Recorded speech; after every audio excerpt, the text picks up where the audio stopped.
This content does not take into account your investment needs or personal circumstances. It is not intended to be viewed as investment or financial advice. For more financial information, please visit milfordasset.com/getting advice. Kia ora money fans and those of you thinking about getting into money, and welcome to Laugh My Assets Off, a show where we hope you don't actually laugh your assets off, but instead attain them and grow them over time. And unfortunately, Laugh and Grow Your Assets was not as good a name. Last time we talked about what investing is all about. Now it's time to talk about how to get started, and joining me are two of the best investment minds in this specific building right at this point in time. Liam Robertson and Caitlin Parker, how are you doing? Good, how are you? Yeah, I'm really good. Great to be here again. Great to have you. Great to have you. I see you've switched sides on the couch. Was there a fight? Was there an argument? I'm just blocking Caitlin's not so great side, apparently. So. Yeah. Wow, I wasn't sure. You're sitting in the seat that I really want. There's been a lot of talk about swapping sides because of Caitlin's, but unfortunately this is my side and I'm the one with the cards, so we made that It's your call. show, Eli. Is it? My name's not in the title. I believe I could be taken out with a shepherd's hook at any time and replaced with Jeremy Corbett, so fingers crossed. Here's hoping. Yeah. All right, so I've bought a house, I've got a Sharesies account, but I'm ready to take the next step. What is the first step for me to get involved with investing? Do you think you would like a hand with it?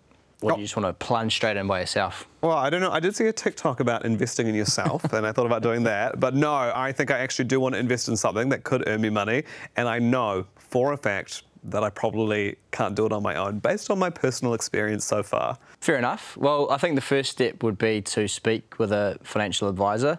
Very often you can speak with an advisor for free. For example, it is free to speak with someone like myself at Milford. And the first step would be to have a bit of an introduction conversation, if you like. I always refer to it as a fact find for me. Find out a wee bit more about yourself, your goals, your time frame, your risk tolerance, etc. And really that conversation will allow you to put some thoughts on paper so that we can have a wee bit of a roadmap for the investment. Because after all, if you don't know what you're investing for, how long, etc., you kind of a rudderless ship, right? You don't know where you're going, and so you're likely to go somewhere you don't want to be. Yeah, so you want to be a ship with a good rudder. A good rudder, I would say, yeah. It's all about getting a good rudder. And how long does it take to get to that stage where you've got a good rudder? It's a great shout. Look, the investment advice process with myself generally happens over 2 conversations, and they might only be sort of 20, 30 minutes in length. The first one is, as I say, a fact find, a chance for me to find out a wee bit more about you. I'd go away then, collate that information and come back to you with a plan, and then that might be, a few days later, we'd catch up again to talk through the plan. I can explain the rationale for what I'm recommending. You can ask questions, etc. And then from there we can get started. And this is free? Free. Holy moly. Shall we do a little role play? So, Liam, let's say I've come in to meet you for my session. Yeah. Hello, nice to meet you. I'm Eli. Nice to meet you, mate. How are you? Yeah, really, really good. I have some money that I don't know what to do with, so that is why I'm here today. Okay, excellent. I know you don't know what to do with it now, but do you have any idea what you may need money for in future? I'm thinking maybe at some point before I turn 40, which is 5 years away, 5 and a bit years away, I want to go on like a 2-year trip with my partner, maybe do a nice trip around the world and just not have to worry about earning money, I guess, during that time. Okay, excellent. Yeah. And do you have a rough idea on how much that might cost? I mean, I would say maybe like $80,000 to do 2 years overseas. Right, awesome. And what have you got at the moment to sort of put into that pot? In terms of my savings account? Yeah. I have about $8,000. $8,000. Okay, great. So we've got a starting point, we've got an end point. If you were to invest that money for, say, the next 5 years, how would you feel if it dropped, say, 20% over the course of a year? I think I would feel my stomach drop. Yep. And I would try not to look at it. Yep.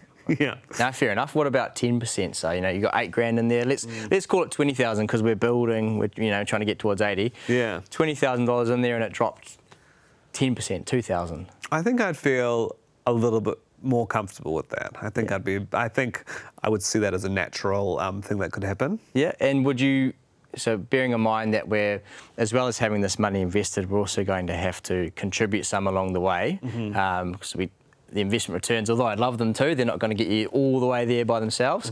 So if your fund was, say, down 10% and up and down, bubbling, but not really recovering just yet, would you still feel, do you think, comfortable continuing to contribute? Yeah, I think I would. Yeah? Yeah.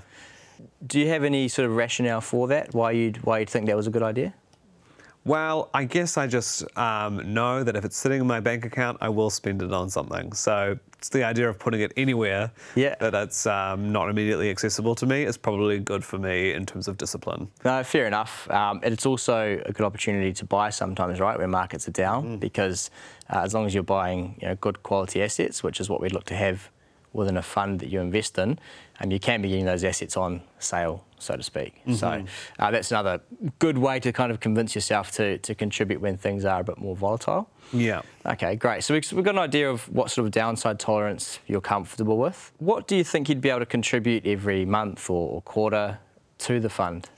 Oh, I think I'd be able to hopefully contribute about $1,000 a month, I reckon. $1,000 a month? Yeah. Okay, excellent. And do you think you'd like to, begin this trip in 5 years, or is that when you'll sort of start booking in things? Because I'm thinking you might need some funds out, perhaps a year out, to start booking flights and itinerary and things like that. So maybe that would be 4 years. So sort of you'll need some funds in 4 years, but potentially the actual spending money 5, 6 years from now on. Okay, yeah. Excellent. Well, that's a lot for me to go on. What I would normally get you to do is also a brief sort of questionnaire, which builds on that downside tolerance that you've just mentioned to me. So, you sort of think 20% downside will be a bit too much, 10% you might be comfortable with. It'll ask you some more questions along those lines. There's no right or wrong answer, they're multi-choice. So nice and easy. Yeah, takes about 5 minutes, and I'd add that to the information that I've just taken from you. So we've got your starting balance, we've got your goal, we know you can put $1,000 in a month, and from there I'd be able to come back to you for our next chat with a fund that I think is most appropriate for your goal, your time frame and your risk tolerance, and I'll be able to project what that could look like in, say, 4, 5 years. And then hopefully we're on track, but potentially I might need to say, look, do you think you could perhaps increase those contributions a little bit more? Do you think there might be a chance that you'll have a lump sum you could chuck in at some point? And we can kind of work through a model together. And the idea is that by the end of the second session, we have a plan for you that's going to mean you actually are going to go on that holiday in 5 years' time. Wow. Oh, it was a pretty good role play. Yeah, well. Yeah. Sorry that you had to be in the room for it. I don't know if that was... I mean, I should have offered coffee. Yeah. Those conversations, are they basically the same for everyone? They will have the same structure and same format, but of course everyone's different. So I'm always guided by the answers that I get from a client because everyone's going to be having different goals, different feelings about risk, that kind of thing. So you start in the same place, but you often end in a very different one. Yeah. Is it a little bit... I mean, I'm starting to feel like it might be a little bit like therapy. Like, do you have to lie down and say your darkest secrets? Like, oh, yeah, sometimes when there's a bowl of sauce by the chips, I double dip while everyone else isn't looking. We can give it a go. Yeah. But you may need more therapy once you finish with me, so...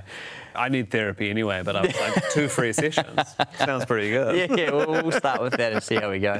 So I'm 34, right? How much risk do you think I should be comfortable with at this age? Keeping in mind that I chose a career in comedy, so obviously I'm used to making decisions that pay off 100% of the time and are very financially sound. I think it again depends on your time frame. So if we just used KiwiSaver as an example, because many of the viewers will hopefully have a KiwiSaver account, you told us in the last episode that you've got a house, which is awesome. So you've got 31 years until you can access those funds. It sounds like a bit of a jail term, but you've got a long time, right? So generally speaking, you could probably consider taking on a fair amount of risk. But I would always caveat that with saying you also need to be comfortable with it. So we can't just say that everyone with 30 years on their side should be taking a risk, because you still have to be able to sleep at night. So that's where someone like an advisor can be quite helpful, because they can educate you, explain to you why things are going the way they are, explain what risk is, and hopefully help you get to a comfortable place. The last thing we want is you thinking you should be in a risky fund but not being comfortable with it and then making changes when things go south. True. Does it happen often that someone makes some investments, they get home, they can't sleep? Like, do people feel buyer's remorse with this kind of thing quickly, or? Oh, 100%. Yeah, absolutely. But, like, it's all well and good. If Liam was to ask me, you know, how much volatility, like, how much can your investments go down before you start to get worried, I'd be like, you know, they could get 50%, whatever. In reality, if that actually happened, I would not be sleeping at night. Yeah. You know, like, it's very easy to say one thing, but then if you actually experience it, you know, you realise that your tolerance is actually a lot less. Yeah. And that's something that is vital as well. You do want to be able to sleep at night, right? You know, just because you can go, like, real high risk, it doesn't mean you have to do it. Yeah, I would say sleeping at night is one of my most top priorities in life. Yeah. So there's these different funds, right, for your different risk profiles. I know conservative, I know growth. Are there more than that? What do they mean? Most fund providers offer the same types of fund. It keeps things easy for consumers. So the typical ones are conservative and growth that you've mentioned, but you've also got balanced, which is in between. You've got moderate, which is also a little bit in between balanced and conservative. And then at each end of the spectrum, you typically have aggressive, which is more risky than growth, and defensive or cash, which is what Caitlin actually manages at Milford. Defensive? Defensive, yeah, you might want to expand on that. Yeah, tell me about defensive. Yeah. It's giving me, like, self-defense vibes. A defensive fund is one that, in theory, will experience a lower return but lower risk. So, you know, if you need your money out in the short term or you're coming up to retirement, they will generally be in lower risk funds because the chances of them losing their money or losing a portion of their money are a lot lower than if they were in a growth fund. So it's all about what it's made up of. And a defensive fund will have a higher weighting to cash and cash-like products, and also bonds, those stable interest payments where you get your principal back at the end, and less of a weighting towards shares. And are you allowed to use conservative investments if you vote Liberal, or is it just for people on the right? Last time I checked, they're not checking any voting cards or anything, so I think you might be all right. That's good to know. Not that I'm needing to know anything about how I vote, because it's my personal private thing, but it is for the Green Party. Before I come in for those conversations, would it be a good idea to educate yourself online? Because I've read that everything online is 100% true. Every website is right. Yeah, some is, some isn't. Look, I think it's definitely a good place to start online. There's a lot of information out there, but make sure it's not just TikTok videos and Reddit threads, I suppose. You want to be starting in places you can trust, something like the Sorted website, which is run by the government here in New Zealand. You can be pretty sure that the information on there is factual and correct. I would always encourage people to read up and learn more, but I would just caution where you actually get that information from. What about a really interesting guy called Q who posts some very interesting theories about sort of vaccines and things? He has 10 followers with no profile photos. Yeah, I think I'll take his advice. Another good website as well, there's actually like a Google for all the jargon that we use in investments. It's called Investopedia. So, if you actually are reading some documentation online and you don't really understand what it is, it's actually a really handy place to go and get a synopsis and a worked example of what this actually is. And again, it's usually just a fancy word for something that's quite basic. Wow. I actually saw Caitlin on it yesterday preparing for the show. I was just going to ask, do you use Investopedia? I do not use Investopedia now. However, it has been quite helpful over the years. Yeah. It's like, I do not use ChatGPT to write any of my questions or jokes. Really? When you talk about coming in with goals, I know, like, whenever I've had, like, a personal trainer and they've been like, what are your goals? I don't even know, like, what the spectrum of available goals, like, what should my goals be? What should I start thinking about when I'm trying to think of goals? Should it be like, I want to retire at 40? Yeah, why not? Yeah. Like to a degree, the sky's the limit, right? Particularly because you've got a lot of time on your side. So someone might say to me, well, look, I'd love to retire and pay myself the same income that I'm currently earning, so that when I retire, I have no change in lifestyle. The only difference will be I've got time to go and actually enjoy that income that I'm no longer working for. So that might be a goal to work towards, and it's something that's certainly attainable. It could be the goal that you mentioned earlier, going on a 2-year sabbatical from work and travelling. It can be really anything you like. And in fact, that's how it should be, because if you've come up with it and you feel passionate about it, you're going to be much more motivated to make it happen. Yeah. And that's where someone can come in like an advisor and help you, get there. So, in these 2 free sessions, I still can't get over they're free. You've established my risk profile and my goals. That's what we're getting out of them? Absolutely. Cool. What else are we doing? We're just hanging out, having a beer. Do you have beer? Look, yeah, off air. Yeah, why not? I don't mean in your life. I mean in the sessions. Typically not. Okay. We typically, do them during work hours, and I don't typically have a tipple during work, although I'm open to it. But yeah, essentially by the end of the second session, I will have made you a recommendation as to what fund I think you should be investing in. And I'll give you a projection and a forecast as to what that fund will do for you, along with the contributions and things that I've recommended in terms of getting you towards your goal. So we'll be able to graph it out year by year, how your investment will grow, and how you'll get to the goal that you've set with me. And we can obviously do that for multiple goals. So. Yeah, because can you have short-term goals as well as long-term goals? Like I kind of want to go to every Disneyland on Earth before I'm 35. Would that be a goal we could have? Have you been to any already? I've been to 2.